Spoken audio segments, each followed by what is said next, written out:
Chapter 6. The next day commenced as before, getting up and dressing by rushlight, but this morning we were obliged to dispense with the ceremony of washing. The water in the pitchers was frozen. A change had taken place in the weather the preceding evening, and a keen north-east wind, whistling through the crevices of our bedroom windows all night long, had made us shiver in our beds, and turned the contents of the ewers to ice. Before the long hour and a half of prayers and Bible reading was over, I felt ready to perish with cold. Breakfast time came at last, and this morning the porridge was not burnt. The quality was eatable, the quantity small. How small my portion seemed! I wished it had been doubled. In the course of the day I was enrolled a member of the 4th class, and regular tasks and occupations were assigned me. Hitherto I had only been a spectator of the proceedings at Lowood. I was now to become an actor therein. At first, being little accustomed to learn by heart, the lessons appeared to me both long and difficult.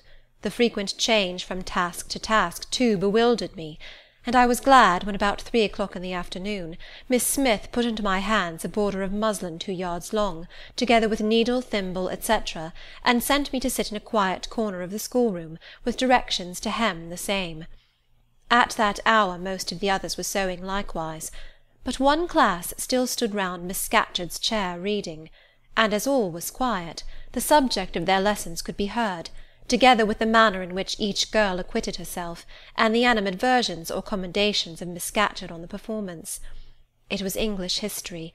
Among the readers I observed my acquaintance of the veranda. At the commencement of the lesson, her place had been at the top of the class, but for some error of pronunciation, or some inattention to stops, she was suddenly sent to the very bottom. Even in that obscure position, Miss Scatcherd continued to make her an object of constant notice. She was continually addressing to her such phrases as the following: "Burns," such it seems was her name, the girls here were all called by their surnames, as boys are elsewhere. "Burns, you are standing on the side of your shoe. Turn your toes out immediately." "Burns, you poke your chin most unpleasantly. Draw it in." "Burns, I insist on your holding your head up. I will not have you before me in that attitude," etc., etc. A chapter having been read through twice, the books were closed and the girls examined. The lesson had comprised part of the reign of Charles I, and there were sundry questions about tonnage and poundage and ship money, which most of them appeared unable to answer. Still, every little difficulty was solved instantly when it reached Burns. Her memory seemed to have retained the substance of the whole lesson, and she was ready with answers on every point. I kept expecting that Miss Scatcherd would praise her attention, but instead of that she suddenly cried out, "You dirty, disagreeable girl! You have never cleaned your nails this morning." Burns made no answer. I wondered at her silence. Why, thought I, does she not explain that she could neither clean her nails nor wash her face, as the water was frozen? My attention was now called off by Miss Smith desiring me to hold a skein of thread while she was winding it. She talked to me from time to time, asking whether I had ever been at school before, whether I could mark, stitch, knit, etc. Till she dismissed me, I could not pursue my observations on Miss Scatcherd's movements. When I returned to my seat, that lady was just delivering an order of which I did not catch the import, but Burns immediately left the class, and going into the small inner room where the books were kept, returned in half a minute, carrying in her hand a bundle of twigs tied together at one end. This ominous tool she presented to Miss Scatcherd with a respectful courtesy. Then she quietly, and without being told, unloosed her pinafore, and the teacher instantly and sharply inflicted on her neck a dozen strokes with the bunch of twigs. Not a tear rose to Burns's eye, and while I paused from my sewing, because my fingers quivered at this spectacle with a sentiment of unavailing and impotent anger, not a feature of her pensive face altered its ordinary expression. "Hardened girl!" exclaimed Miss Scatcherd. "Nothing can correct you of your slatternly habits. Carry the rod away." Burns obeyed. I looked at her narrowly as she emerged from the book-closet. She was just putting back her handkerchief into her pocket, and the trace of a tear glistened on her thin cheek. The play hour in the evening I thought the pleasantest fraction of the day at Lowood. The bit of bread, The draught of coffee swallowed at 5 o'clock had revived vitality, if it had not satisfied hunger. The long restraint of the day was slackened. The schoolroom felt warmer than in the morning, its fires being allowed to burn a little more brightly, to supply, in some measure, the place of candles not yet introduced. The ruddy gloaming, the licensed uproar, the confusion of many voices gave one a welcome sense of liberty. On the evening of the day on which I had seen Miss Scatcherd flog her pupil, Burns, I wandered as usual among the forms and tables and laughing groups without a companion, yet not feeling lonely. When I passed the windows, I now and then lifted a blind and looked out. It snowed fast. A drift was already forming against the lower panes. Putting my ear close to the window, I could distinguish from the gleeful tumult within the disconsolate moan of the wind outside. Probably, if I had lately left a good home and kind parents, this would have been the hour when I should have most keenly regretted the separation. That wind would then have saddened my heart. This obscure chaos would have disturbed my peace. As it was, I derived from both a strange excitement, and reckless and feverish I wished the wind to howl more wildly, the gloom to deepen to darkness, and the confusion to rise to clamour. Jumping over forms and creeping under tables, I made my way to one of the fireplaces. There, kneeling by the high wire fender, I found Burns, absorbed, silent, abstracted from all round her by the companionship of a book, which she read by the dim glare of the embers. "Is it still Rasselas?" I asked, coming behind her. "Yes," she said, "and I have just finished it." And in 5 minutes more she shut it up. I was glad of this. Now, thought I can perhaps get her to talk. I sat down by her on the floor. "What is your name besides Burns?" "Helen." "Do you come a long way from here?" "I come from a place farther north, quite on the borders of Scotland." "Will you ever go back?" "I hope so, but nobody can be sure of the future." "You must wish to leave Lowood." "No, why should I? I was sent to Lowood to get an education, and it would be of no use going away until I have attained that object." "But that teacher, Miss Scatcherd, is so cruel to you." "Cruel? Not at all. She is severe. She dislikes my faults." "And if I were in your place, I should dislike her. I should resist her. If she struck me with that rod, I should get it from her hand. I should break it under her nose." "Probably you would do nothing of the sort. But if you did, Mr. Brocklehurst would expel you from the school. That would be a great grief to your relations. It is far better to endure patiently a smart which nobody feels but yourself, than to commit a hasty action whose evil consequences will extend to all connected with you. And besides, the Bible bids us return good for evil. But then it seems disgraceful to be flogged, and to be sent to stand in the middle of a room full of people. And you are such a great girl. I am far younger than you, and I could not bear it." "Yes, it would be your duty to bear it, if you could not avoid it. It is weak and silly to say you cannot bear what it is your fate to be required to bear."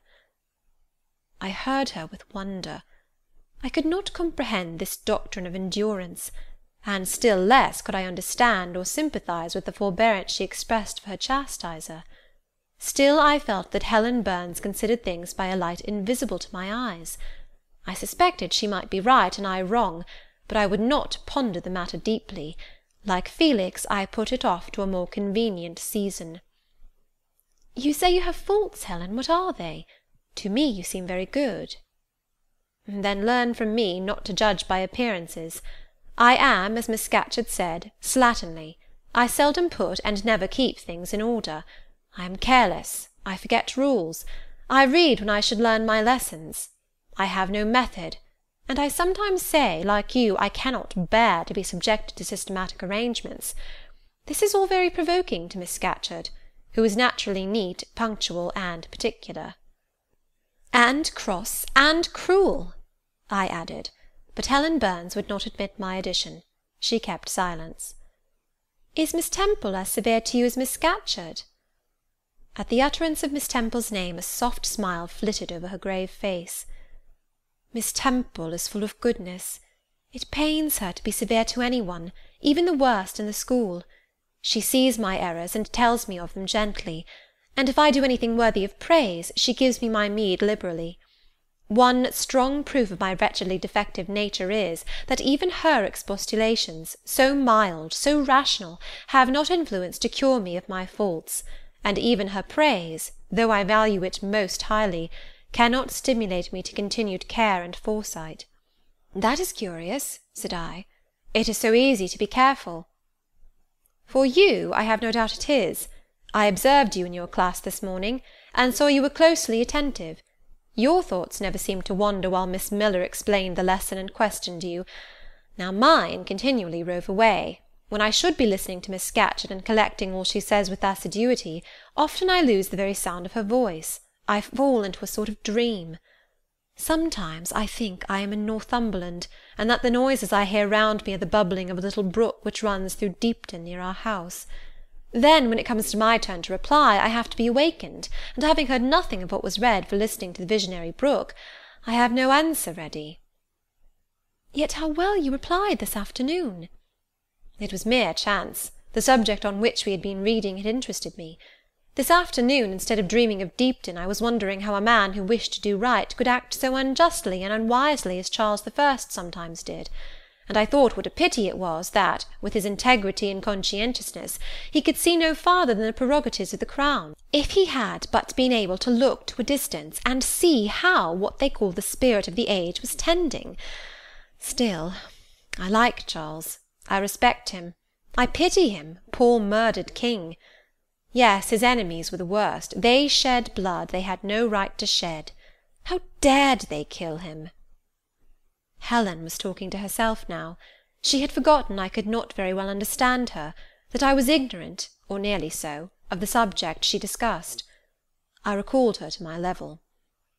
And when Miss Temple teaches you, do your thoughts wander then? No, certainly, not often. Because Miss Temple has generally something to say which is newer than my own reflections. Her language is singularly agreeable to me, and the information she communicates is often just what I wish to gain. Well, then, with Miss Temple you are good. Yes, in a passive way. I make no effort. I follow as inclination guides me. There is no merit in such goodness. A great deal. You are good to those who are good to you. It is all I ever desire to be. If people were always kind and obedient to those who are cruel and unjust, the wicked people would have it all their own way. They would never feel afraid, and so they would never alter, but would grow worse and worse. When we are struck at without a reason, we should strike back again very hard. I am sure we should, so hard as to teach the person who struck us never to do it again. You will change your mind, I hope, when you grow older. As yet you are but a little untaught girl. But I feel this, Helen. I must dislike those who, whatever I do to please them, persist in disliking me. I must resist those who punish me unjustly. It is as natural as that I should love those who show me affection, or submit to punishment when I feel it is deserved. Heathens and savage tribes hold that doctrine, but Christians and civilized nations disown it. How? I don't understand. It is not violence that best overcomes hate, nor vengeance that most certainly heals injury. What then? Read the New Testament, and observe what Christ says, and how he acts. Make his word your rule, and his conduct your example. What does he say? Love your enemies. Bless them that curse you. Do good to them that hate you, and despitefully use you. Then I should love Mrs. Reed, which I cannot do.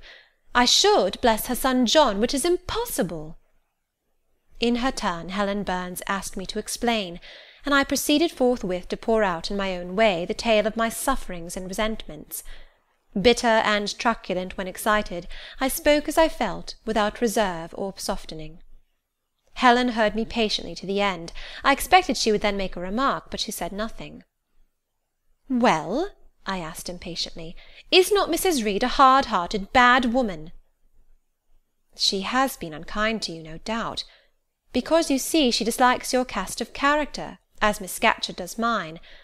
But how minutely you remember all she has done and said to you! What a singularly deep impression her injustice seems to have made on your heart! No ill usage so brands its record on my feelings. Would you not be happier if you tried to forget her severity, together with the passionate emotions it excited? Life appears to me too short to be spent in nursing animosity or registering wrongs. We are, and must be, one and all, burdened with faults in this world, but the time will soon come when, I trust, we shall put them off in putting off our corruptible bodies, when debasement and sin will fall from us with this cumbrous frame of flesh, and only the spark of the spirit will remain, the impalpable principle of light and thought, pure as when it left the Creator to inspire the creature. Whence it came, it will return, perhaps again to be communicated to some being higher than man, perhaps to pass through gradations of glory, from the pale human soul to brighten to the seraph. Surely it will never, on the contrary, be suffered to degenerate from man to fiend. No, I cannot believe that. I hold another creed, which no one ever taught me, and which I seldom mention, but in which I delight, and to which I cling, for it extends hope to all, it makes eternity a rest, a mighty home, not a terror and an abyss. Besides, with this creed I can so clearly distinguish between the criminal and his crime, I can so sincerely forgive the first while I abhor the last. With this creed revenge never worries my heart, degradation never too deeply disgusts me, injustice never crushes me too low. I live in calm, looking to the end. Helen's head, always drooping, sank a little lower as she finished this sentence. I saw by her look she wished no longer to talk to me, but rather to converse with her own thoughts. She was not allowed much time for meditation. A monitor, a great rough girl, presently came up, exclaiming in a strong Cumberland accent, "Helen Burns, if you don't go and put your drawer in order and fold up your work this minute, I'll tell Miss Scatcherd to come and look at it." Helen sighed as her reverie fled, and getting up, obeyed the monitor without reply as without delay. Chapter 7. My first quarter at Lowood seemed an age, and not the golden age either. It comprised an irksome struggle with difficulties in habituating myself to new rules and unwonted tasks. The fear of failure in these points harassed me worse than the physical hardships of my lot, though these were no trifles.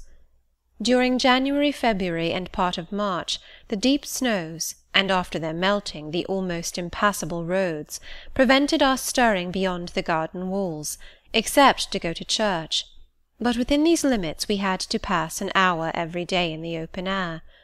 Our clothing was insufficient to protect us from the severe cold. We had no boots, the snow got into our shoes and melted there. Our ungloved hands became numbed and covered with chilblains, as were our feet. I remember well the distracting irritation I endured from this cause every evening, when my feet inflamed, and the torture of thrusting the swelled, raw, and stiff toes into my shoes in the morning.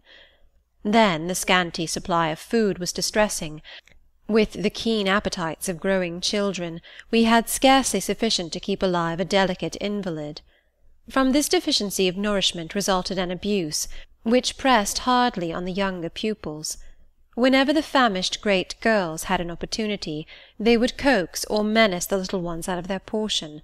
Many a time I have shared between two claimants the precious morsel of brown bread distributed at tea-time, and after relinquishing to a third half the contents of my mug of coffee, I have swallowed the remainder with an accompaniment of secret tears, forced from me by the exigency of hunger. Sundays were dreary days in that wintry season. We had to walk 2 miles to Brocklebridge Church, where our patron officiated. We set out cold, we arrived at church colder. During the morning service we became almost paralysed. It was too far to return to dinner, and an allowance of cold meat and bread, in the same penurious proportion observed in our ordinary meals, was served round between the services. At the close of the afternoon service we returned by an exposed and hilly road, where the bitter winter wind, blowing over a range of snowy summits to the north, almost flayed the skin from our faces. I can remember Miss Temple walking lightly and rapidly along our drooping line, her plaid cloak, which the frosty wind fluttered, gathered close about her, and encouraging us by precept and example to keep up our spirits and march forward, as she said, like stalwart soldiers. The other teachers, poor things, were generally themselves too much dejected to attempt the task of cheering others. How we longed for the light and heat of a blazing fire when we got back! But to the little ones at least this was denied. Each hearth in the schoolroom was immediately surrounded by a double row of great girls, and behind them the younger children crouched in groups, wrapping their starved arms in their pinafores. A little solace came at tea-time in the shape of a double ration of bread, a whole instead of a half slice, with the delicious addition of a thin scrape of butter. It was the hebdomadal treat to which we all looked forward from Sabbath to Sabbath. I generally contrived to reserve a moiety of this bounteous repast for myself, but the remainder I was invariably obliged to part with. The Sunday evening was spent in repeating by heart the church catechism, and the 5th, 6th, and 7th chapters of St. Matthew, and in listening to a long sermon read by Miss Miller, whose irrepressible yawns attested her weariness. A frequent interlude of these performances was the enactment of the part of Eutychus by some half-dozen of little girls, who, overpowered with sleep, would fall down, if not out of the 3rd loft, yet off the 4th form, and be taken up half dead. The remedy was to thrust them forward into the centre of the schoolroom, and oblige them to stand there till the sermon was finished. Sometimes their feet failed them, and they sank together in a heap. They were then propped up with the monitor's high stools. I have not yet alluded to the visits of Mr. Brocklehurst, and indeed that gentleman was from home during the great part of the first month after my arrival, perhaps prolonging his stay with his friend the Archdeacon. His absence was a relief to me. I need not say that I had my own reasons for dreading his coming, but come he did at last. One afternoon, I had then been 3 weeks at Lowood, as I was sitting with a slate in my hand, puzzling over a sum in long division, my eyes, raised in abstraction to the window, caught sight of a figure just passing. I recognized almost instinctively that gaunt outline, and when, 2 minutes after, all the school, teachers included, rose en masse, it was not necessary for me to look up in order to ascertain whose entrance they thus greeted. A long stride measured the schoolroom, and presently beside Miss Temple, who had herself risen, stood the same black column which had frowned on me so ominously from the hearthrug of Gateshead. I now glanced sideways at this piece of architecture. Yes, I was right. It was Mr. Brocklehurst, buttoned up in a surtout, and looking longer, narrower, and more rigid than ever. I had my own reasons for being dismayed at this apparition. Too well I remembered the perfidious hints given by Mrs. Reed about my disposition, etc. The promise pledged by Mr. Brocklehurst to apprise Miss Temple and the teachers of my vicious nature. All along I had been dreading the fulfilment of this promise. I had been looking out daily for the coming man, whose information respecting my past life and conversation was to brand me as a bad child for ever. Now there he was. He stood at Miss Temple's side. He was speaking low in her ear. I did not doubt he was making disclosures of my villainy, and I watched her eye with painful anxiety, expecting every moment to see its dark orb turn on me a glance of repugnance and contempt. I listened too, and as I happened to be seated quite at the top of the room, I caught most of what he said. Its import relieved me from immediate apprehension. "I suppose, Miss Temple, the thread I bought at Lowton will do. It struck me that it would be just of the quality for the calico chemises, and I sorted the needles to match. You may tell Miss Smith that I forgot to make a memorandum of the darning needles, but she shall have some papers sent in next week, and she is not on any account to give out more than one at a time to each pupil. If they have more, they are apt to be careless and lose them. And oh, ma'am, I wish the woollen stockings were better looked to. When I was here last, I went into the kitchen garden and examined the clothes drying on the line. There was a quantity of black hose in a very bad state of repair. From the size of the holes in them, I was sure they had not been well mended from time to time." He paused. "Your directions shall be attended to, sir," said Miss Temple. "And, ma'am," he continued, "the laundress tells me some of the girls have 2 clean tuckers in the week. It is too much. The rules limit them to 1. "I think I can explain that circumstance, sir.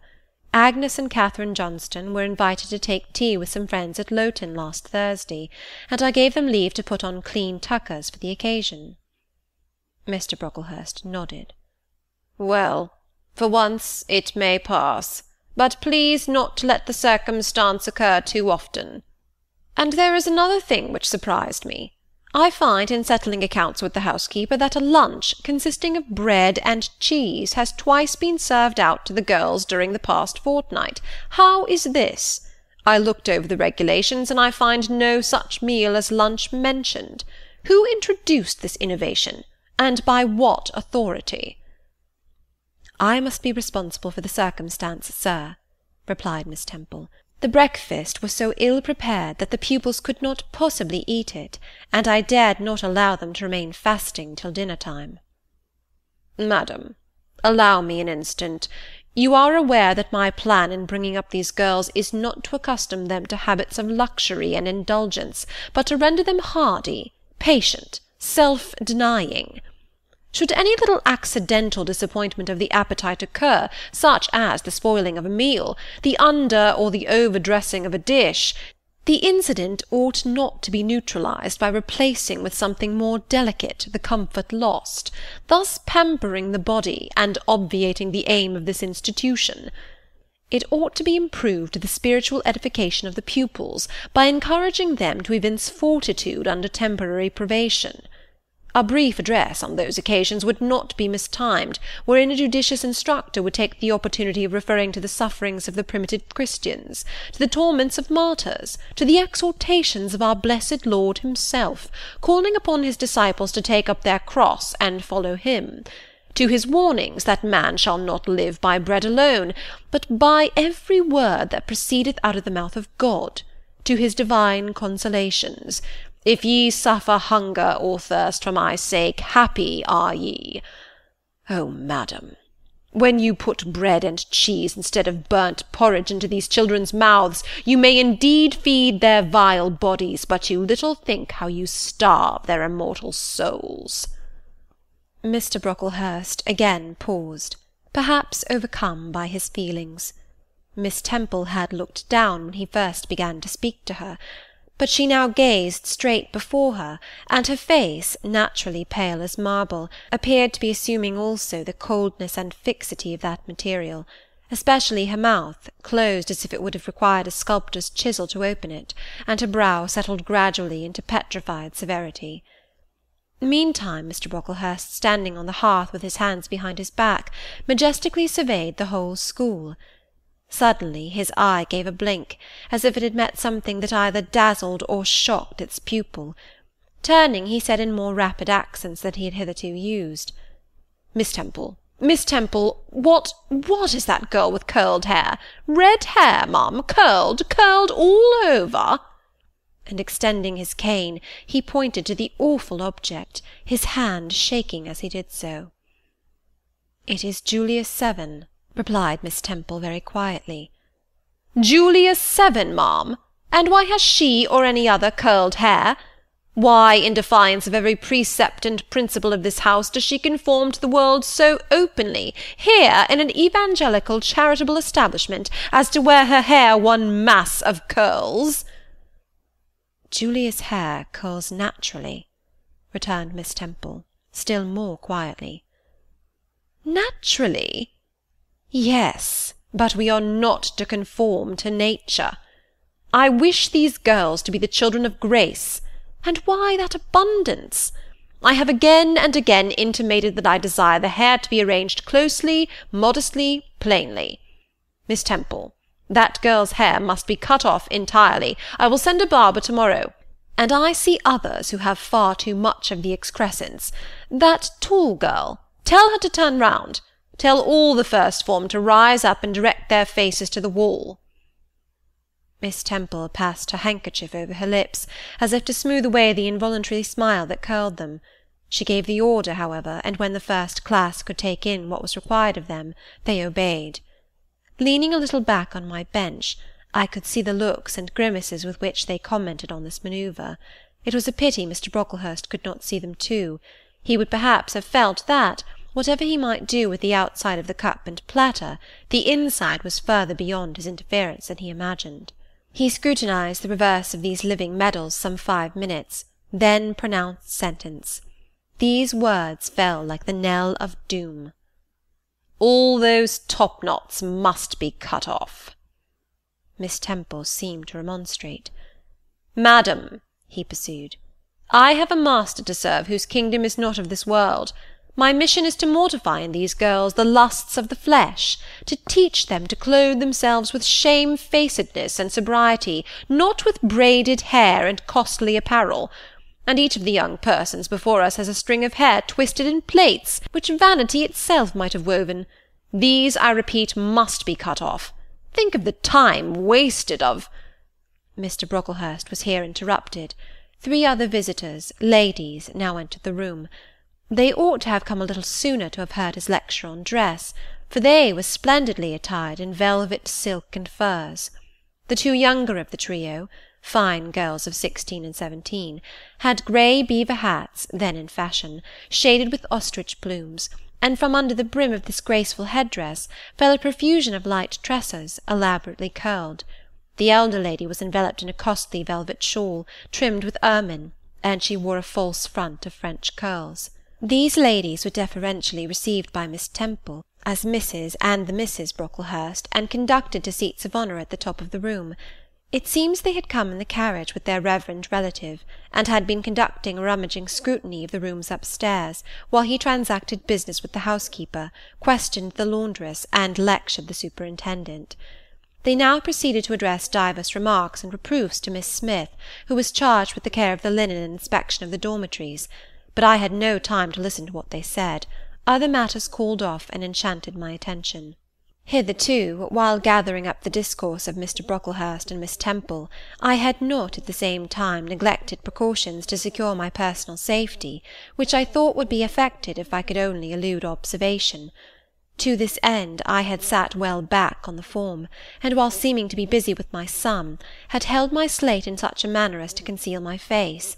I might have escaped notice, had not my treacherous slate somehow happened to slip from my hand, and falling with an obtrusive crash, directly drawn every eye upon me. I knew it was all over now, and as I stooped to pick up the 2 fragments of slate, I rallied my forces for the worst. It came. "A careless girl," said Mr. Brocklehurst, and immediately after, "It is the new pupil, I perceive." And before I could draw breath, "I must not forget I have a word to say respecting her."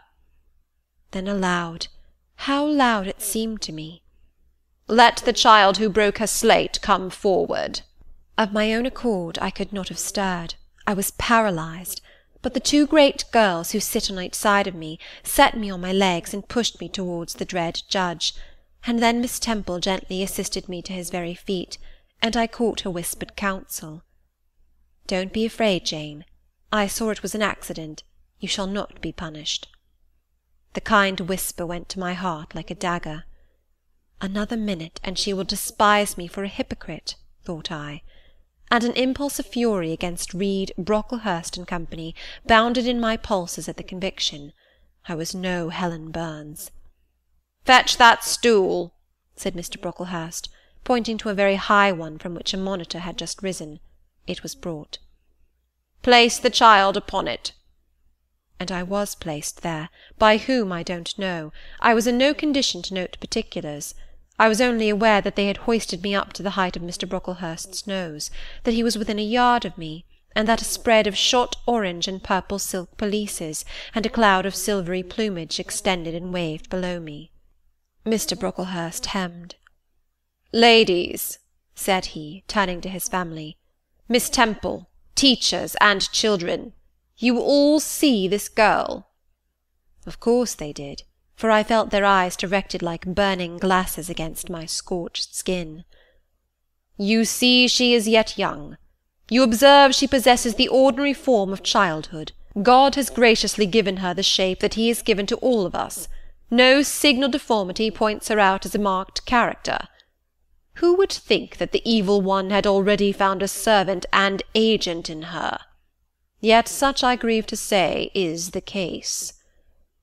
A pause, in which I began to steady the palsy of my nerves, and to feel that the Rubicon was passed, and that the trial no longer to be shirked must be firmly sustained. My dear children, pursued the black marble clergyman with pathos, this is a sad, a melancholy occasion, for it becomes my duty to warn you that this girl, who might be one of God's own lambs, is a little castaway, not a member of the true flock, but evidently an interloper and an alien. You must be on your guard against her. You must shun her example. If necessary, avoid her company, exclude her from your sports, and shut her out from your converse.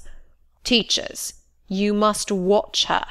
Keep your eyes on her movements, weigh well her words, scrutinize her actions, punish her body to save her soul, if indeed such salvation be possible, for, my tongue falters while I tell it, this girl, this child, the native of a Christian land, worse than many a little heathen who says its prayers to Brahma and kneels before Juggernaut, this girl is a liar. Now came a pause of 10 minutes, during which I, by this time in perfect possession of my wits, observed all the female Brocklehursts produce their pocket-handkerchiefs and apply them to their optics, while the elderly lady swayed herself to and fro, and the 2 younger ones whispered, "How shocking!" Mr. Brocklehurst resumed. This I learned from her benefactress, from the pious and charitable lady who adopted her in her orphan state, reared her as her own daughter, and whose kindness, whose generosity the unhappy girl repaid by an ingratitude so bad, so dreadful, that at last her excellent patroness was obliged to separate her from her own young ones, fearful lest her vicious example should contaminate their purity. She has sent her here to be healed, even as the Jews of old sent their disease to the troubled pool of Bethesda. And teachers, superintendent, I beg of you not to allow the waters to stagnate round her. With this sublime conclusion, Mr. Brocklehurst adjusted the top button of his surtout, muttered something to his family, who rose, bowed to Miss Temple, and then all of the great people sailed in state from the room. Turning at the door, my judge said, "Let her stand half an hour longer on that stool, and let no one speak to her during the remainder of the day." There was I, then, mounted aloft. I, who had said I could not bear the shame of standing on my natural feet in the middle of the room, was now exposed to general view on a pedestal of infamy. What my sensations were, no language can describe, but just as they all rose, stifling my breath and constricting my throat, a girl came up and passed me. In passing she lifted her eyes. What a strange light inspired them! What an extraordinary sensation that ray sent through me! How the new feeling bore me up! It was as if a martyr, a hero, had passed a slave or victim, and imparted strength in the transit. I mastered the rising hysteria, lifted up my head, and took a firm stand on the stool. Helen Burns asked some slight question about her work of Miss Smith, was chidden for the triviality of the inquiry, returned to her place, and smiled at me again as she went by. What a smile! I remember it now, and I know that it was the effluence of fine intellect, of true courage. It lit up her marked lineaments, her thin face, her sunken grey eye, like a reflection from the aspect of an angel. Yet at that moment Helen Burns wore on her arm the untidy badge. Scarcely an hour ago I had heard her condemned by Miss Scatcherd to a dinner of bread and water on the morrow, because she had blotted an exercise in copying it out. Such is the imperfect nature of man. Such spots are there on the disk of the clearest planet, and eyes like Miss Scatcherd's can only see those minute defects, and are blind to the full brightness of the orb. End of Chapter 7. Chapter 8. Ere the half-hour ended, 5 o'clock struck, School was dismissed, and all were gone into the refectory to tea. I now ventured to descend. It was deep dusk. I retired into a corner, and sat down on the floor. The spell by which I had been so far supported began to dissolve. Reaction took place, and soon so overwhelming was the grief that seized me, I sank prostrate with my face to the ground. Now I wept. Helen Burns was not here. Nothing sustained me. Left to myself, I abandoned myself, and my tears watered the boards. I had meant to be so good, and to do so much at Lowood, to make so many friends, to earn respect and win affection. Already I had made visible progress. That very morning I had reached the head of my class. Miss Miller had praised me warmly, Miss Temple had smiled approbation. She had promised to teach me drawing, and to let me learn French, if I continued to make similar improvement 2 months longer. And then I was well received by my fellow pupils, treated as an equal by those of my own age, and not molested by any. Now, here I lay again, crushed and trodden on, and could I ever rise more? Never, I thought, and ardently I wished to die. While sobbing out this wish in broken accents, some one approached. I started up. Again Helen Burns was near me. The fading fires just showed her coming up the long vacant room. She brought my coffee and bread. "Come, eat something," she said. But I put both away from me, feeling as if a drop or a crumb would have choked me in my present condition. Helen regarded me, probably with surprise. I could not now abate my agitation, though I tried hard. I continued to weep aloud. She sat down on the ground near me, embraced her knees with her arms, and rested her head upon them. In that attitude she remained silent as an Indian. I was the first who spoke. "Helen, why do you stay with a girl whom everybody believes to be a liar?" "Everybody, Jane? Why, there are only 80 people who have heard you called so, and the world contains hundreds of millions." "But what have I to do with millions? The 80 I know despise me." "Jane, you are mistaken. Probably not one in the school either despises or dislikes you. Many, I am sure, pity you much." "How can they pity me after what Mr. Brocklehurst has said?" "Mr. Brocklehurst is not a god, nor is he even a great and admired man. He is little liked here. He never took steps to make himself liked. Had he treated you as an especial favourite, you would have found enemies, declared or covert, all round you. As it is, the greater number would offer you sympathy if they dared. Teachers and pupils may look coldly on you for a day or two, but friendly feelings are concealed in their hearts, and if you persevere in doing well, these feelings will ere long appear so much the more evidently for their temporary suppression. Besides, Jane—" She paused. "Well, Helen?" said I, putting my hand into hers. She chafed my fingers gently to warm them, and went on. "If all the world hated you, and believed you wicked, while your own conscience approved you, and absolved you from guilt, you would not be without friends." "No.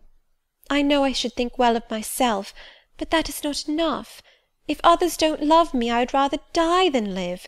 I cannot bear to be solitary and hated, Helen. Look here, to gain some real affection from you, or Miss Temple, or any other whom I truly love, I would willingly submit to have the bone of my arm broken, or to let a bull toss me, or to stand behind a kicking horse, and let it dash its hoof at my chest. Hush, Jane! You think too much of the love of human beings. You are too impulsive, too vehement. The sovereign hand that created your frame and put life into it has provided you with other resources than your feeble self, or than creatures feeble as you. Besides this earth, and besides the race of men, there is an invisible world and a kingdom of spirits. That world is round us, for it is everywhere, and those spirits watch us, for they are commissioned to guard us. And if we were dying in pain and shame, if scorn smote us on all sides, and hatred crushed us, angels see our tortures, recognise our innocence. If innocent we be, As I know you are of this charge, which Mr. Brocklehurst has weakly and pompously repeated at second hand from Mrs. Reed, for I read a sincere nature in your ardent eyes and on your clear front. And God waits only the separation of spirit from flesh to crown us with a full reward. Why then should we ever sink overwhelmed with distress, when life is so soon over, and death is so certain an entrance to happiness, to glory? I was silent. Helen had calmed me, but in the tranquillity she imparted there was an alloy of inexpressible sadness. I felt the impression of woe as she spoke, but I could not tell whence it came, and when, having done speaking, she breathed a little fast and coughed a short cough, I momentarily forgot my own sorrows to yield to a vague concern for her. Resting my head on Helen's shoulder, I put my arms round her waist. She drew me to her, and we reposed in silence. We had not sat long thus when another person came in. Some heavy clouds, swept from the sky by a rising wind, had left the moon bare, and her light, streaming in through a window near, shone full both on us and on the approaching figure, which we at once recognised as Miss Temple. "I came on purpose to find you, Jane Eyre," said she. "I want you in my room, and as Helen Burns is with you, she may come too." We went, following the superintendent's guidance. We had to thread some intricate passages, and mount a staircase before we reached her apartment. It contained a good fire, and looked cheerful. Miss Temple told Helen Burns to be seated in a low arm-chair on one side of the hearth, and herself taking another, she called me to her side. "Is it all over?" she asked, looking down at my face. "Have you cried your grief away?" "I'm afraid I never shall do that." "Why?" "Because I have been wrongly accused, and you, mum, and everybody else will now think me wicked." "We shall think you what you prove yourself to be, my child. Continue to act as a good girl, and you will satisfy us." "Shall I, Miss Temple?" "You will," said she, passing her arm round me. "And now tell me, who was the lady whom Mr. Brocklehurst called your benefactress?" "Mrs. Reed, my uncle's wife. My uncle is dead, and he left me to her care." "Did she not then adopt you of her own accord?" "No, mum. She was sorry to have to do it, but my uncle, as I have often heard the servants say, got her to promise before he died that she would always keep me." "Well now, Jane, you know, or at least I will tell you, that when a criminal is accused, he is always allowed to speak in his own defence. You have been charged with falsehood. Defend yourself to me as well as you can. Say whatever your memory suggests is true, but add nothing, and exaggerate nothing." I resolved, in the depth of my heart, that I would be most moderate, most correct, and having a few minutes in order to arrange coherently what I had to say, I told her all the story of my sad childhood. Exhausted by emotion, my language was more subdued than it generally was when it developed that sad theme, and mindful of Helen's warnings against the indulgence of resentment, I infused into the narrative far less of gall and wormwood than ordinary. Thus restrained and simplified, it sounded more credible. I felt as I went on that Miss Temple fully believed me. In the course of the tale I had mentioned Mr. Lloyd as having come to see me after the fit. I never forgot the, to me, frightful episode of the Red Room, in detailing which my excitement was sure in some degree to break bounds, for nothing could soften in my reflection the spasm of agony which clutched my heart when Mrs. Reed spurned my wild supplication for pardon, and locked me a second time in the dark and haunted chamber. I had finished.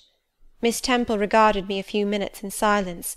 She then said, "I know something of Mr. Lloyd. I shall write to him. If his reply agrees with your statement, you shall be publicly cleared from every imputation.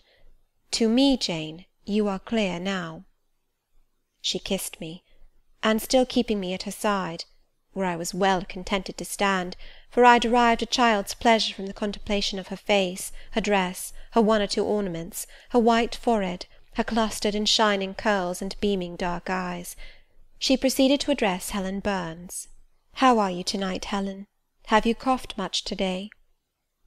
"Not quite so much, I think, ma'am." "And the pain in your chest?" It is a little better. Miss Temple got up, took her hand, and examined her pulse. Then she returned to her own seat.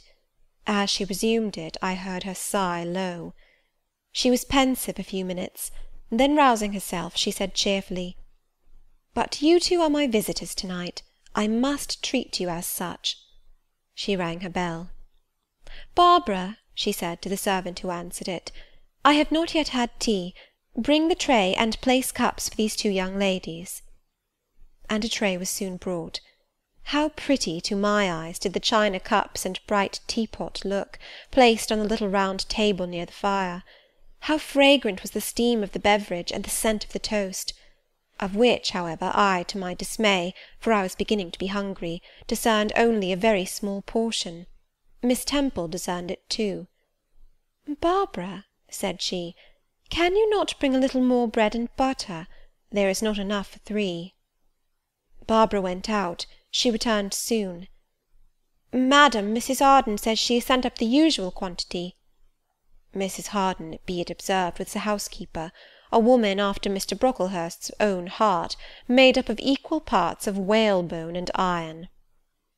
"Oh, very well," returned Miss Temple. "We must make it do, Barbara, I suppose." As the girl withdrew, she added, smiling, "Fortunately, I have it in my power to supply deficiencies for this once." Having invited Helen and me to approach the table, and placed before each of us a cup of tea with one delicious but thin morsel of toast, she got up, unlocked a drawer, and taking from it a parcel wrapped in paper, disclosed presently to our eyes a good-sized seed-cake. "I meant to give each of you some of this to take with you," said she, "but as there is so little toast, you must have it now." And she proceeded to cut slices with a generous hand. We feasted that evening as on nectar and ambrosia, and not the least delight of the entertainment was the smile of gratification with which our hostess regarded us, as we satisfied our famished appetites on the delicate fare she liberally supplied. Tea over, and the tray removed, she again summoned us to the fire. We sat one on each side of her, and now a conversation followed between her and Helen, which it was indeed a privilege to be admitted to hear. Miss Temple had always something of serenity in her air, of state in her mien, of refined propriety in her language, which precluded deviation into the ardent, the excited, the eager, something which chastened the pleasure of those who looked on her and listened to her, by a controlling sense of awe, and such was my feeling now. But as to Helen Burns, I was struck with wonder.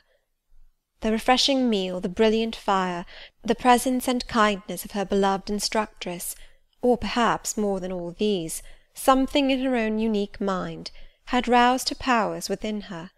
They woke, they kindled. First they glowed in the bright tint of her cheek, which till this hour I had never seen but pale and bloodless. Then they shone in the liquid lustre of her eyes, which had suddenly acquired a beauty more singular than that of Miss Temple's, a beauty neither of fine colour, nor long eyelash, nor pencilled brow, but of meaning, of movement, of radiance. Then her soul sat on her lips, and language flowed, from what source I cannot tell. Has a girl of 14 a heart large enough, vigorous enough, to hold the swelling spring of pure, full, fervid eloquence? Such was the characteristic of Helen's discourse on that, to me, memorable evening. Her spirit seemed hastening to live within a very brief span as much as many live during a protracted existence. They conversed of things I had never heard of nations and times past, of countries far away, of secrets of nature discovered or guessed at. They spoke of books, how many they had read, what stores of knowledge they possessed. Then they seemed so familiar with French names and French authors, but my amazement reached its climax when Miss Temple asked Helen if she sometimes snatched a moment to recall the Latin her father had taught her, and taking a book from a shelf, bade her read and construe a page of Virgil, and Helen obeyed, my organ of veneration expanding at every sounding line. She had scarcely finished ere the bell announced bedtime. No delay could be admitted. Miss Temple embraced us both, saying, as she drew us to her heart, "God bless you, my children." Helen she held a little longer than me. She let her go more reluctantly. It was Helen her eye followed to the door. It was for her she a second time breathed a sad sigh. For her she wiped a tear from her cheek. On reaching the bedroom, we heard the voice of Miss Scatcherd. She was examining drawers. She had just pulled out Helen Burns, and when we entered, Helen was greeted with a sharp reprimand, and told that to-morrow she should have 6 of untidily folded articles pinned to her shoulder. "My things were indeed in shameful disorder," murmured Helen to me in a low voice. "I intended to have arranged them, but I forgot."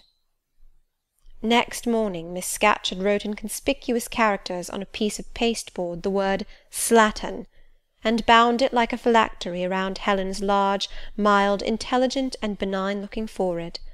She wore it till evening, patient, unresentful, regarding it as deserved punishment. The moment Miss Scatcherd withdrew after afternoon school, I ran to Helen, tore it off, and thrust it into the fire. The fury of which she was incapable had been burning in my soul all day, and tears, hot and large, had continually been scalding my cheek, for the spectacle of her sad resignation gave me an intolerable pain at the heart. About a week subsequently to the incidents above narrated, Miss Temple, who had written to Mr. Lloyd, received his answer. It appeared that what he said went to corroborate my account. Miss Temple, having assembled the whole school, announced that inquiry had been made into the charges alleged against Jane Eyre, and that she was most happy to be able to pronounce her completely cleared from every imputation. The teachers then shook hands with me and kissed me, and a murmur of pleasure ran through the ranks of my companions. Thus relieved of a grievous load, I from that hour set to work afresh, resolved to pioneer my way through every difficulty. I toiled hard, and my success was proportionate to my efforts. My memory, not naturally tenacious, improved with practice. Exercise sharpened my wits. In a few weeks I was promoted to a higher class. In less than 2 months I was allowed to commence French and drawing. I learned the first 2 tenses of the verb être, and sketched my first cottage, whose walls, by the by, outrivalled in slope those of the Leaning Tower of Pisa, on the same day. That night, on going to bed, I forgot to prepare in imagination the Barmecide supper of hot roast potatoes, or white bread and new milk, with which I was wont to amuse my inward cravings. I feasted instead on the spectacle of ideal drawings which I saw in the dark, all the work of my own hands, freely pencilled houses and trees, picturesque rocks and ruins, Cuyp-like groups of cattle, sweet paintings of butterflies hovering over unblown roses, of birds picking at ripe cherries, of wrens' nests enclosing pearl-like eggs, wreathed about with young ivy sprays. I examined, too, in thought, the possibility of my ever being able to translate currently a certain little French story which Madame Pirot had that day shown me, nor was that problem solved to my satisfaction ere I fell sweetly asleep. Well has Solomon said, "Better is a dinner of herbs where love is, than a stalled ox and hatred therewith." I would not now have exchanged Lowood with all its privations for Gateshead and its daily luxuries. Chapter 9. But the privations, or rather the hardships of Lowood lessened. Spring drew on. She was indeed already come. The frosts of winter had ceased. Its snows were melted, its cutting winds ameliorated.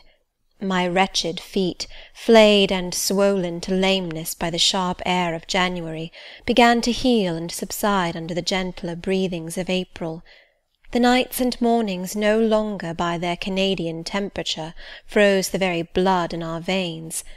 We could now endure the play hour passed in the garden.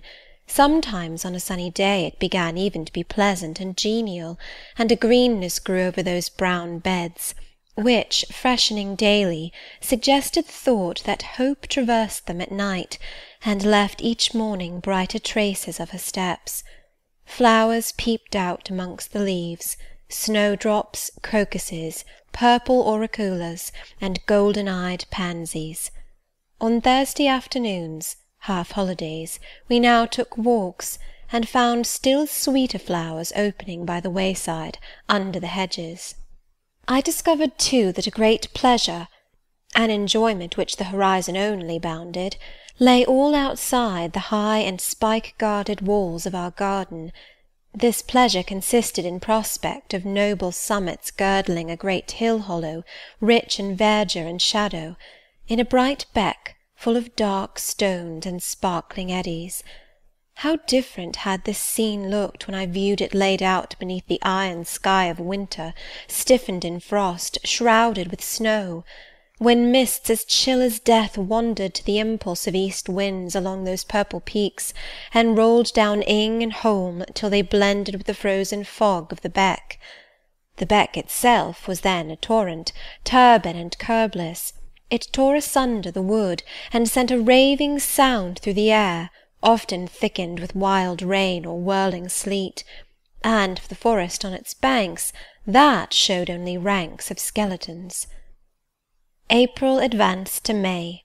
A bright serene May it was, days of blue sky, placid sunshine, and soft western or southern gales filled up its duration. And now vegetation matured with vigour. Lowood shook loose its tresses, it became all green, all flowery. Its great elm, ash, and oak skeletons were restored to majestic life. Woodland plants sprang up profusely in its recesses. Unnumbered varieties of moss filled its hollows, and it made a strange ground sunshine out of the wealth of its wild primrose plants. I have seen their pale gold gleam in overshadowed spots, like scatterings of the sweetest lustre. All this I enjoyed often and fully, free, unwatched, and almost alone. For this unwonted liberty and pleasure there was a cause, to which it now becomes my task to advert. Have I not described a pleasant site for a dwelling, when I speak of it as bosomed in hill and wood, and rising from the verge of a stream? Assuredly pleasant enough, but whether healthy or not is another question.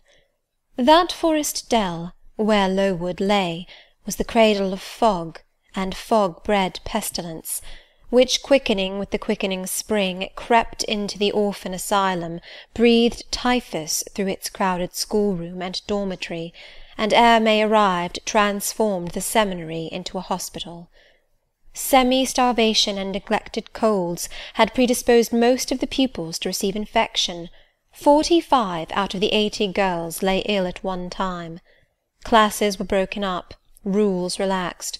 The few who continued well were allowed almost unlimited licence, because the medical attendant insisted on the necessity of frequent exercise to keep them in health, and had it been otherwise, no one had leisure to watch or restrain them. Miss Temple's whole attention was absorbed by the patients. She lived in the sick-room, never quitting it except to snatch a few hours' rest at night. The teachers were fully occupied with packing up and making other necessary preparations for the departure of those girls who were fortunate enough to have friends and relations able and willing to remove them from the seat of contagion. Many, already smitten, went home only to die. Some died at the school, and were buried quietly and quickly, the nature of the malady forbidding delay.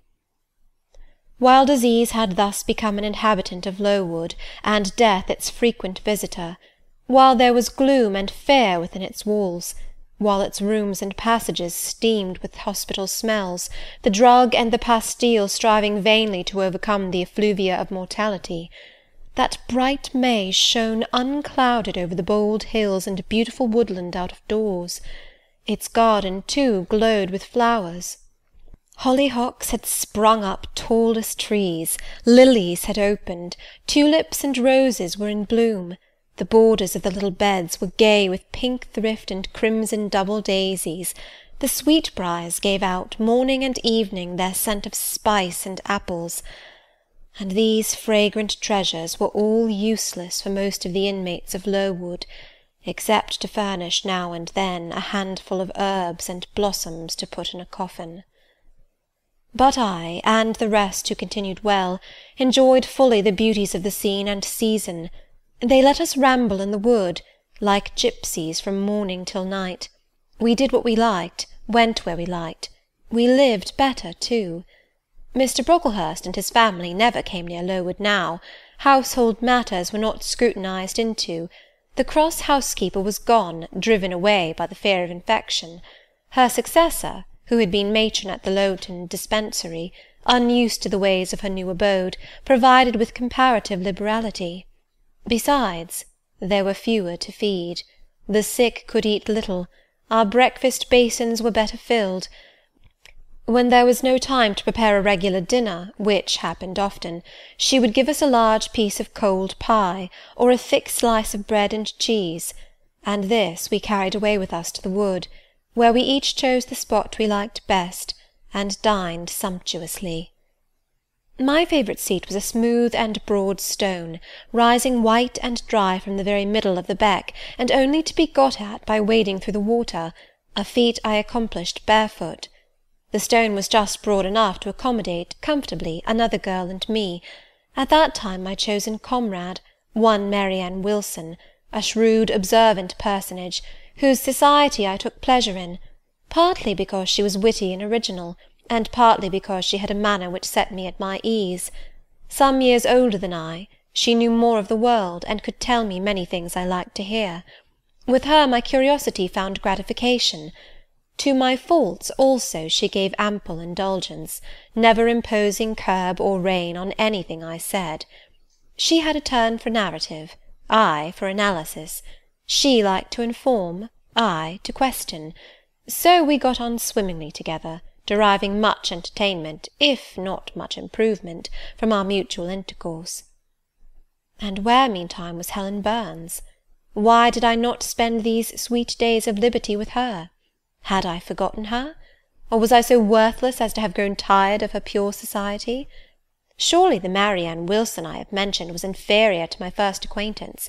She could only tell me amusing stories, and reciprocate any racy and pungent gossip I chose to indulge in, while, if I have spoken truth of Helen, she was qualified to give those who enjoyed the privilege of her converse a taste of far higher things. True, reader, and I knew and felt this. And though I am a defective being, with many faults and few redeeming points, yet I never tired of Helen Burns, nor ever ceased to cherish for her a sentiment of attachment, as strong, tender, and respectful as any that ever animated my heart. How could it be otherwise, when Helen, at all times and under all circumstances, evinced for me a quiet and faithful friendship, which ill humour never soured, nor irritation never troubled? But Helen was ill at present. For some weeks she had been removed from my sight to I knew not what room upstairs. She was not, I was told, in the hospital portion of the house with the fever patients, for her complaint was consumption, not typhus, and by consumption I, in my ignorance, understood something mild, which time and care would be sure to alleviate. I was confirmed in this idea by the fact of her once or twice coming downstairs on very warm sunny afternoons, and being taken by Miss Temple into the garden; but on these occasions I was not allowed to go and speak to her. I only saw her from the schoolroom window, and then not distinctly, for she was much wrapped up, and sat at a distance under the veranda. One evening, in the beginning of June, I had stayed out very late with Mary Ann in the wood. We had, as usual, separated ourselves from the others, and had wandered far, so far that we lost our way, and had to ask it at a lonely cottage, where a man and woman lived who looked after a herd of half-wild swine that fed on the mast in the wood. When we got back, it was after moonrise. A pony, which we knew to be the surgeon's, was standing at the garden door. Mary Ann remarked that she supposed some one must be very ill, as Mr. Bates had been sent for at that time of the evening. She went into the house. I stayed behind a few minutes to plant in my garden a handful of roots I had dug up in the forest, and which I feared would wither if I left them till the morning. This done, I lingered yet a little longer. The flowers smelt so sweet as the dew fell.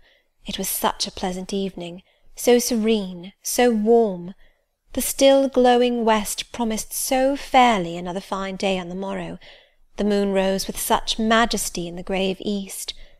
I was noting these things and enjoying them as a child might, when it entered my mind as it had never done before. How sad to be lying now on a sick bed, and to be in danger of dying! This world is pleasant. It would be dreary to be called from it, and to have to go who knows where. And then my mind made its first earnest effort to comprehend what had been infused into it concerning heaven and hell, and for the first time it recoiled, baffled, and for the first time, glancing behind, on each side, and before it, it saw all round an unfathomed gulf. It felt the one point where it stood, the present. All the rest was formless cloud and vacant depth, and it shuddered at the thought of tottering and plunging amid that chaos. While pondering this new idea, I heard the front door open. Mr. Bates came out, and with him was a nurse. After she had seen him mount his horse and depart, she was about to close the door, but I ran up to her. "How is Helen Burns?" "Very poorly," was the answer. "Is it her Mr. Bates has been to see?" "Yes." "And what does he say about her?" "He says she'll not be here long." This phrase, uttered in my hearing yesterday, would have only conveyed the notion that she was about to be removed to Northumberland, to her own home. I should not have suspected that it meant she was dying, but I knew instantly now. It opened clear on my comprehension that Helen Burns was numbering her last days in this world, and that she was going to be taken to the region of spirits, if such region there were. I experienced a shock of horror, then a strong thrill of grief, then a desire, a necessity to see her, and I asked in what room she lay. "She is in Miss Temple's room," said the nurse. "May I go up and speak to her?" "Oh, no, child, it is not likely. And now it is time for you to come in. You'll catch the fever if you stop out when the dew is falling." The nurse closed the front door. I went in by the side entrance which led to the schoolroom. I was just in time. It was 9 o'clock, and Miss Miller was calling the pupils to go to bed. It might be 2 hours later, probably near 11, when I, not having been able to fall asleep, and deeming from the perfect silence of the dormitory that my companions were all wrapped in profound repose, rose softly, put on my frock over my night-dress, and without shoes crept from the apartment, and set off in quest of Miss Temple's room. It was quite at the other end of the house, but I knew my way, and the light of the unclouded summer moon, entering here and there at passage windows, enabled me to find it without difficulty. An odour of camphor and burnt vinegar warned me when I came near the fever-room, and I passed its door quickly, fearful lest the nurse who sat up all night should hear me. I dreaded being discovered and sent back, for I must see Helen, I must embrace her before she died, I must give her one last kiss, exchange with her one last word. Having descended a staircase, traversed a portion of the house below, and succeeded in opening and shutting without noise 2 doors, I reached another flight of steps. These I mounted, and then just opposite to me was Miss Temple's room. A light shone through the keyhole and from under the door. A profound stillness pervaded the vicinity. Coming near, I found the door slightly ajar, probably to admit some fresh air into the close abode of sickness. Indisposed to hesitate, and full of impatient impulses, soul and senses quivering with keen throes, I put it back and looked in. My eyes sought Helen, and feared to find death. Close by Miss Temple's bed, and half covered with its white curtains, there stood a little crib. I saw the outline of a form under the clothes, but the face was hid by the hangings. The nurse I had spoken to in the garden sat in an easy-chair asleep. An unsnuffed candle burnt dimly on the table. Miss Temple was not to be seen. I knew afterwards that she had been called to a delirious patient in the fever-room. I advanced, then paused by the crib's side. My hand was on the curtain, but I preferred speaking before I withdrew it. I still recoiled at the dread of seeing a corpse. "Helen," I whispered softly, "are you awake?" She stirred herself, put back the curtain, and I saw her face, pale, wasted, but quite composed. She looked so little changed that my fear was instantly dissipated. "Can it be you, Jane?" she asked, in her own gentle voice. "Oh," I thought, "she is not going to die. They are mistaken. She could not speak and look so calmly if she were." I got under her crib and kissed her. Her forehead was cold, and her cheek both cold and thin, and so were her hand and wrist. but she smiled as of old. "Why are you come here, Jane? It is past 11 o'clock. I heard it strike some minutes since." "I came to see you, Helen. I heard you were very ill, and I could not sleep till I had spoken to you." "You came to bid me good-bye, then. You are just in time, probably." "Are you going somewhere, Helen? Are you going home?" "Yes, to my long home, my last home." "No, no, Helen!" I stopped, distressed. While I tried to devour my tears, a fit of coughing seized Helen. It did not, however, wake the nurse. When it was over, she lay some minutes exhausted. Then she whispered, "Jane, your little feet are bare. Lie down and cover yourself with my quilt." I did so. She put her arm over me, and I nestled close to her. After a long silence, she resumed, still whispering, "I am very happy, Jane, and when you hear that I am dead, you must be sure and not grieve. There is nothing to grieve about. We all must die one day, and the illness which is removing me is not painful. It is gentle and gradual. My mind is at rest. I leave no one to regret me much. I have only a father, and he is lately married and will not miss me. By dying young I shall escape great sufferings. I had not qualities or talents to make my way very well in the world. I should have been continually at fault." "But where are you going to, Helen? Can you see? Do you know?" "I believe. I have faith. I am going to God." "Where is God? What is God?" "My Maker and yours, who will never destroy what he created. I rely implicitly on his power, and confide wholly in his goodness. I count the hours till that eventful one arrives which shall restore me to him, reveal him to me." "You are sure, then, Helen, that there is such a place as heaven, and that our souls can get to it when we die?" "I am sure there is a future state. I believe God is good. I can resign my immortal part to him without any misgiving. God is my Father. God is my friend. I love him. I believe he loves me." "And shall I see you again, Helen, when I die?" "You will come to the same region of happiness, be received by the same mighty universal parent, no doubt, dear Jane." Again I questioned, but this time only in thought. Where is that region? Does it exist? And I clasped my arms closer round Helen. She seemed dearer to me than ever.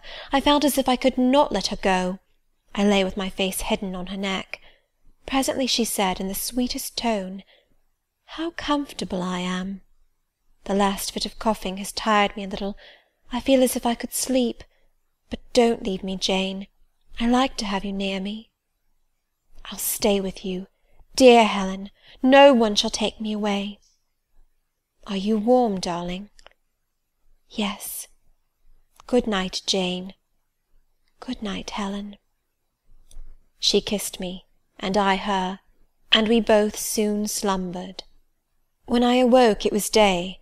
An unusual movement roused me. I looked up. I was in somebody's arms. The nurse held me. She was carrying me through the passage back to the dormitory. I was not reprimanded for leaving my bed. People had something else to think about. No explanation was afforded then to my many questions. But a day or two afterwards I learned that Miss Temple, on returning to her own room at dawn, had found me laid in the little crib, my face against Helen Burns's shoulder, my arms round her neck. I was asleep, and Helen was dead. Her grave is in Brocklebridge churchyard. For 15 years after her death it was only covered by a grassy mound, but now a grey marble tablet marks the spot, inscribed with her name and the word Resurgam. End of Chapter 9. Chapter 10. Hitherto I have recorded in detail the events of my insignificant existence. To the first 10 years of my life I have given almost as many chapters. But this is not to be a regular autobiography. I am only bound to invoke memory where I know her responses will possess some degree of interest. Therefore I now pass a space of 8 years almost in silence.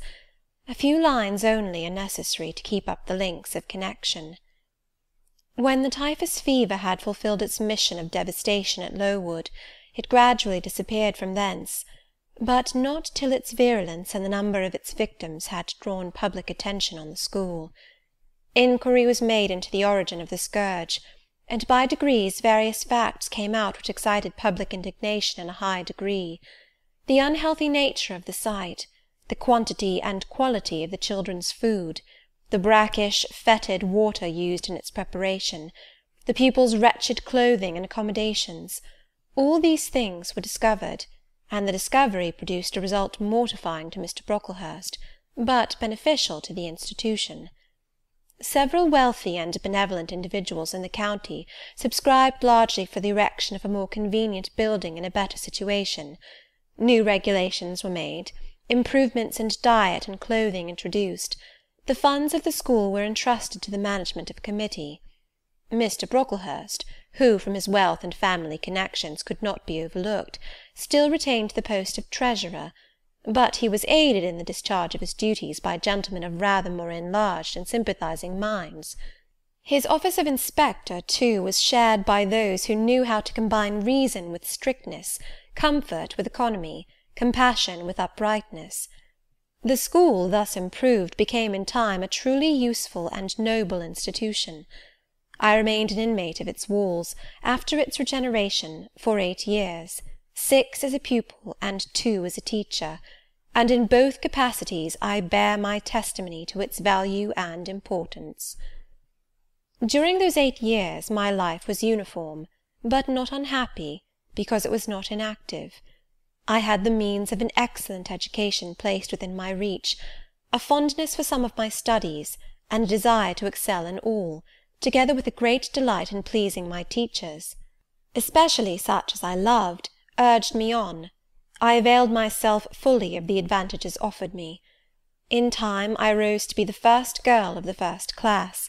Then I was invested with the office of teacher, which I discharged with zeal for 2 years. But at the end of that time I altered. Miss Temple, through all changes, had thus far continued superintendent of the seminary. To her instruction I owed the best part of my acquirements. Her friendship and society had been my continual solace. She had stood me in the stead of mother, governess, and latterly companion. At this period she married, removed with her husband, a clergyman, an excellent man, almost worthy of such a wife, to a distant county, and consequently was lost to me. From the day she left I was no longer the same. With her was gone every settled feeling, every association that had made Lowood in some degree a home to me. I had imbibed from her something of her nature and much of her habits. More harmonious thoughts, what seemed better regulated feelings, had become the inmates of my mind. I had given an allegiance to duty and order. I was quiet. I believed I was content. To the eyes of others, usually even to my own, I appeared a disciplined and subdued character. But destiny, in the shape of the Reverend Mr. Nasmyth, came between me and Miss Temple. I saw her in her travelling dress step into a post-chaise, shortly after the marriage ceremony. I watched the chaise mount the hill and disappear beyond its brow, and then retired to my own room, and there spent in solitude the greatest part of the half-holiday granted in honour of the occasion. I walked about the chamber most of the time.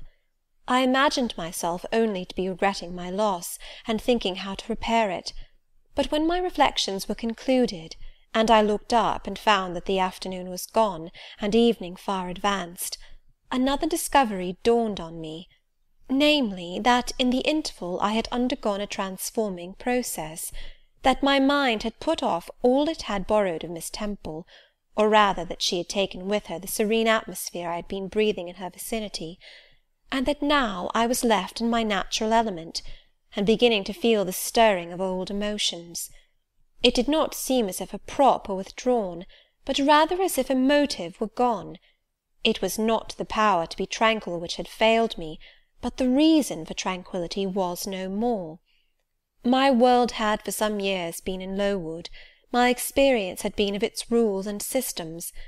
Now I remembered that the real world was wide, and that a varied field of hopes and fears, of sensations and excitements, awaited those who had courage to go forth into its expanse, to seek real knowledge of life amidst its perils. I went to my window, opened it, and looked out. There were the two wings of the building, there was the garden, there were the skirts of Lowood, there was the hilly horizon. My eye passed all other objects to rest on those most remote, the blue peaks. It was those I longed to surmount. All within their boundary of rock and heath seemed prison ground, exile limits. I traced the white road winding round the base of one mountain, and vanishing in a gorge between two. How I longed to follow it farther! I recalled the time when I had travelled that very road in a coach. I remembered descending that hill at twilight. An age seemed to have elapsed since the day which brought me first to Lowood, and I had never quitted it since. My vacations had been all spent at school. Mrs. Reed had never sent for me to Gateshead. Neither she nor any of her family had ever been to visit me. I had had no communication by letter or message with the outer world. School rules, school duties, school habits and notions, and voices and faces and phrases and costumes, and preferences and antipathies, such was what I knew of existence. And now I felt that it was not enough. I tired of the routine of 8 years in one afternoon.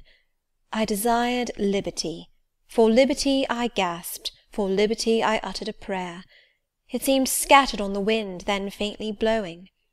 I abandoned it and framed a humbler supplication, for change, stimulus.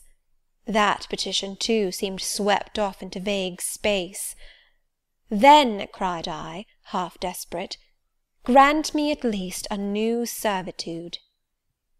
Here a bell ringing the hour of supper called me downstairs. I was not free to resume the interrupted chain of my reflections till bedtime. Even then a teacher who occupied the same room with me kept me from the subject to which I longed to recur, by a prolonged effusion of small talk. How I wished sleep would silence her! It seemed as if, could I but go back to the idea which had last entered my mind as I stood by the window, some inventive suggestion would rise for my relief. Miss Gryce snored at last. She was a heavy Welshwoman, and till now her habitual nasal strains had never been regarded by me in any other light than as a nuisance. To-night I hailed the first deep notes with satisfaction. I was debarrassed of interruption. My half-effaced thought instantly revived. A new servitude. There is something in that, I soliloquized. Mentally, be it understood, I did not talk aloud. I know there is, because it does not sound too sweet. It is not like such words as liberty, excitement, enjoyment. Delightful sounds, truly, but no more than sounds for me, and so hollow and fleeting that it is mere waste of time to listen to them. But servitude, that must be matter of fact. Any one may serve. I have served here 8 years. Now all I want is to serve elsewhere. Can I not get so much of my own will? Is not the thing feasible? Yes, yes, the end is not so difficult, if I had only a brain active enough to ferret out the means of attaining it. I sat up in bed by way of arousing this said brain. It was a chilly night. I covered my shoulders with a shawl, and then I proceeded to think again with all my might. What do I want? A new place, in a new house, amongst new faces, under new circumstances. I want this, because it is of no use wanting anything better. How do people do to get a new place? They apply to friends, I suppose. I have no friends. There are many others who have no friends, who must look about for themselves and be their own helpers. And what is their resource? I could not tell. Nothing answered me. I then ordered my brain to find a response, and quickly. It worked and worked faster. I felt the pulses throb in my head and temples, but for nearly an hour it worked in chaos, and no result came of its efforts. Feverish with vain labour, I got up and took a turn in the room, undrew the curtains, noted a star or two, shivered with cold, and again crept to bed. A kind fairy in my absence had surely dropped the required suggestion on my pillow, for as I lay down it came quietly and naturally to my mind. Those who want situations advertise. You must advertise in the shire Herald. How? I know nothing about advertising. Replies rose smooth and prompt now. You must enclose the advertisement and the money to pay for it under a cover directed to the editor of the Herald. You must put it, the first opportunity you have, into the post at Lowton. Answers must be addressed to J.E. at the post-office there. You can go and inquire in about a week after you send your letter, if any are come, and act accordingly. This scheme I went over twice, thrice. It was then digested in my mind. I had it in a clear, practical form. I felt satisfied, and fell asleep. With earliest day I was up. I had my advertisement written, enclosed, and directed before the bell rang to rouse the school. It ran thus: A young lady accustomed to tuition, had I not been a teacher 2 years, is desirous of meeting with a situation in a private family where the children are under 14. I thought that as I was barely 18 it would not do to undertake the guidance of pupils nearer my own age. She is qualified to teach the usual branches of a good English education, together with French, drawing, and music. In those days, reader, this now narrow catalogue of accomplishments would have been held tolerably comprehensive. Address, J.E., Post Office, Lowton, shire. This document remained locked in my drawer all day. After tea I asked leave of the new superintendent to go to Lowton, in order to perform some small commissions for myself and 1 or 2 of my fellow teachers. Permission was readily granted. I went. It was a walk of 2 miles, and the evening was wet, but the days were still long. I visited a shop or 2, slipped the letter into the post-office, and came back through heavy rain, with streaming garments, but with a relieved heart. The succeeding week seemed long. It came to an end at last, however, like all sublunary things, and once more, towards the close of a pleasant autumn day, I found myself afoot on the road to Lowton. A picturesque track it was, by the way, lying along the side of the beck and through the sweetest curves of the dale. But that day I thought more of the letters that might or might not be awaiting me at the little burgh whither I was bound, than of the charms of lea and water. My ostensible errand on this occasion was to get measured for a pair of shoes, so I discharged that business first, and when it was done, I stepped across the clean and quiet little street from the shoemaker's to the post-office. It was kept by an old dame, who wore horn spectacles on her nose, and black mittens on her hands. "Are there any letters for J.E.?" I asked. She peered at me over her spectacles, and then she opened a drawer and fumbled among its contents for a long time, so long that my hopes began to falter. At last, having held a document before her glasses for nearly 5 minutes, she presented it across the counter, accompanying the act by another inquisitive and mistrustful glance. It was for J.E. "Is there only one?" I demanded. "There are no more," said she, and I put it in my pocket and turned my face homeward. I could not open it then. Rules obliged me to be back by 8, and it was already 7:30. Various duties awaited me on my arrival. I had to sit with the girls during their hour of study, then it was my turn to read prayers, to see them to bed. Afterwards I supped with the other teachers. Even when we finally retired for the night, the inevitable Miss Gryce was still my companion. We had only a short end of a candle in our candlestick, and I dreaded lest she should talk till it was all burnt out. Fortunately, however, the heavy supper she had eaten produced a soporific effect. She was already snoring before I had finished undressing. There still remained an inch of candle. I now took out my letter. The seal was an initial F. I broke it. The contents were brief. If J.E., who advertised in the shire Herald of last Thursday, possesses the acquirements mentioned, and if she is in a position to give satisfactory references as to character and competency, a situation can be offered her where there is but 1 pupil, a little girl under 10 years of age, and where the salary is £30 per annum. J.E. is requested to send references, name, address, and all particulars to the direction Mrs. Fairfax, Thornfield, near Millcote, shire. I examined the document long. The writing was old-fashioned, and rather uncertain, like that of an elderly lady. This circumstance was satisfactory. A private fear had haunted me, that in thus acting for myself and by my own guidance, I ran the risk of getting into some scrape, and above all things I wished the result of my endeavours to be respectable, proper, en règle. I now felt that an elderly lady was no bad ingredient in the business I had on hand. Mrs. Fairfax. I saw her in a black gown and widow's cap, frigid perhaps, but not uncivil, a model of elderly English respectability. Thornfield. That doubtless was the name of her house, a neat, orderly spot, I was sure, though I failed in my efforts to conceive a correct plan of the premises. Millcote, shire. I brushed up my recollections of the map of England. Yes, I saw it, both the shire and the town. shire was 70 miles nearer London than the remote county where I now resided. That was a recommendation to me. I longed to go where there was life and movement. Millcote was a large manufacturing town on the banks of the Eyre. A busy place enough, doubtless, so much the better. It would be a complete change at least.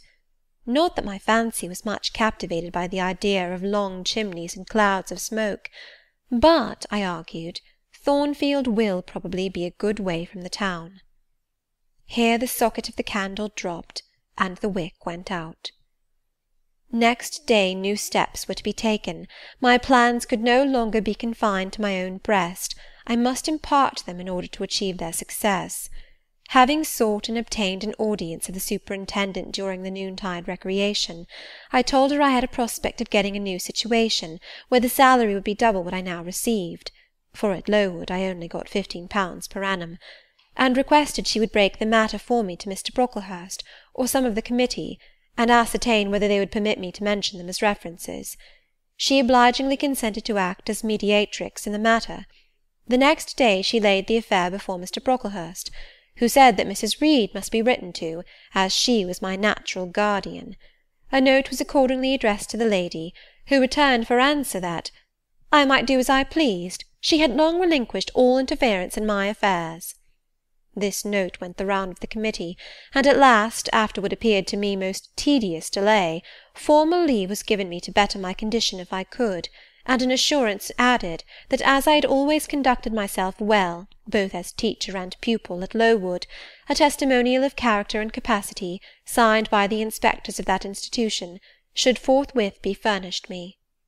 This testimonial I accordingly received in about a month, forwarded a copy of it to Mrs. Fairfax, got that lady's reply, stating that she was satisfied, and fixing that day fortnight as the period for my assuming the post of governess in her house.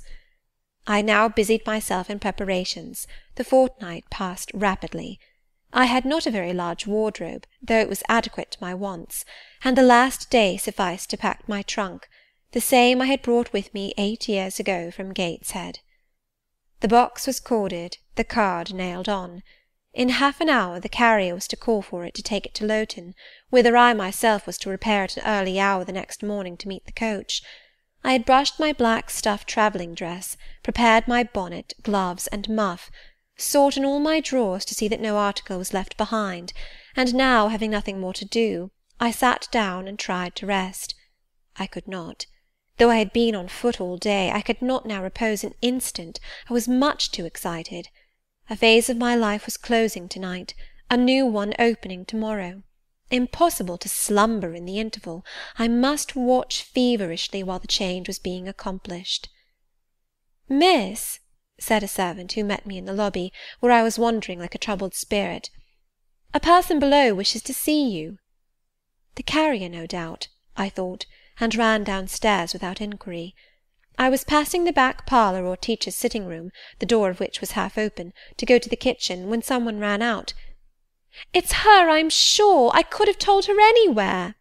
cried the individual who stopped my progress and took my hand. I looked. I saw a woman attired like a well-dressed servant, matronly, yet still young, very good-looking, with black hair and eyes, and lively complexion. "Well, who is it?" she asked, in a voice and with a smile I half recognised. "You've not quite forgotten me, I think, Miss Jane." In another second I was embracing and kissing her rapturously. "Bessy! Bessy! Bessy!" That was all I said, whereat she half laughed, half cried, and we both went into the parlour. By the fire stood a little fellow of 3 years old, in plaid frock and trousers. "That is my little boy," said Bessy directly. "Then you are married, Bessy?" "Yes, nearly 5 years since, to Robert Levin, the coachman, and I've a little girl besides Bobby there, that I've christened Jane." "And you don't live at Gateshead?" "I live at the lodge. The old porter has left." "Well, and how do they all get on? Tell me everything about them, Bessy. But sit down first, and, Bobby, come and sit at my knee, will you?" But Bobby preferred sidling over to his mother. "You're not grown so very tall, Miss Jane, nor so very stout," continued Mrs. Levin. "I dare say they've not kept you too well at school. Miss Reed is the head and shoulders taller than you are, and Miss Georgiana would make 2 of you in breadth." "Georgiana is handsome, I suppose, Bessy?" "Very. She went up to London last winter with her mamma, and there everybody admired her, and a young lord fell in love with her, but his relations were against the match, and what do you think? He and Miss Georgiana made it up to run away, but they were found out and stopped. It was Miss Reed that found them out. I believe she was envious, and now she and her sister lead a cat and dog life together. They are always quarrelling." "Well, and what of John Reed?" "Oh, he is not doing so well as his mamma could wish. He went to college, and he got plucked, I think they call it, and then his uncles wanted him to be a barrister and study the law, but he is such a dissipated young man, they will never make much of him, I think." "What does he look like?" "He is very tall. Some people call him a fine-looking young man, but he has such thick lips." "And Mrs. Reed?" "Mrs. looks stout and well enough in the face, but I think she's not quite easy in her mind. Mr. John's conduct does not please her. He spends a great deal of money." "Did she send you here, Bessy?" "No, indeed. But I have long wanted to see you, and when I heard that there had been a letter from you, and that you were going to another part of the country, I thought I'd just set off and get a look at you before you were quite out of my reach." "I am afraid you are disappointed in me, Bessy." I said this laughing. I perceived that Bessy's glance, though it expressed regard, did in no shape denote admiration. "No, Miss Jane, not exactly. You are genteel enough, you look like a lady, and it is as much as I ever expected of you. You were no beauty as a child." I smiled at Bessy's frank answer. I felt that it was correct, but I confess I was not quite indifferent to its import. At 18 most people wish to please, and the conviction that they have not an exterior likely to second that desire brings anything but gratification. "I dare say you are clever, though," continued Bessy by way of solace. "What can you do? Can you play on the piano?" "A little." There was one in the room. Bessy went and opened it, and then asked me to sit down and give her a tune. I played a waltz or two, and she was charmed. "The Miss Reeds could not play as well," said she exultingly. "I always said you would surpass them in learning. And can you draw?" "That is one of my paintings over the chimney-piece." It was a landscape in water-colours, of which I had made a present to the superintendent, in acknowledgment of her obliging mediation with the committee on my behalf, and which she had framed and glazed. "Well, that is beautiful, Miss Jane. It is as fine a picture as any Miss Reed's drawing-master could paint, let alone the young ladies themselves, who could not come near it. And have you learnt French?" "Yes, Bessy, I can both read it and speak it." "And you can work on muslin and canvas?" "I can." "Oh, you are quite a lady, Miss Jane. I knew you would be. You will get on whether your relations notice you or not." "There was something I wanted to ask you. Have you ever heard anything from your father's kinsfolk, the Eyres?"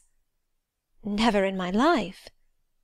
"Well, you know Missus always said they were poor and quite despicable. And they may be poor, but I believe they are as much gentry as the Reeds are. For one day, nearly 7 years ago, a Mr. Eyre came to Gateshead and wanted to see you. Missus said you were at school 50 miles off. He seemed so much disappointed, for he could not stay. He was going on a voyage to a foreign country, and the ship was to sail from London in a day or 2. He looked quite a gentleman, and I believe he was your father's brother." "What foreign country was he going to, Bessy?" "An island thousands of miles off, where they make wine. The butler did tell me—" "Madeira?" I suggested. "Yes, that is it, the very word." "So he went?" "Yes, he did not stay many minutes in the house. Missus was very high with him. She called him afterwards a sneaking tradesman. My Robert believes he was a wine merchant." "Very likely," I returned. "Or perhaps clerk or agent to a wine merchant." Bessy and I conversed about old times an hour longer, and then she was obliged to leave me. I saw her again for a few minutes the next morning at Lowton, while I was waiting for the coach. We parted finally at the door of the Brocklehurst Arms there. Each went her separate way. She set off for the brow of Lowood Fell to meet the conveyance which was to take her back to Gateshead. I mounted the vehicle which was to bear me to new duties and a new life in the unknown environs of Millcote. End of Chapter 10.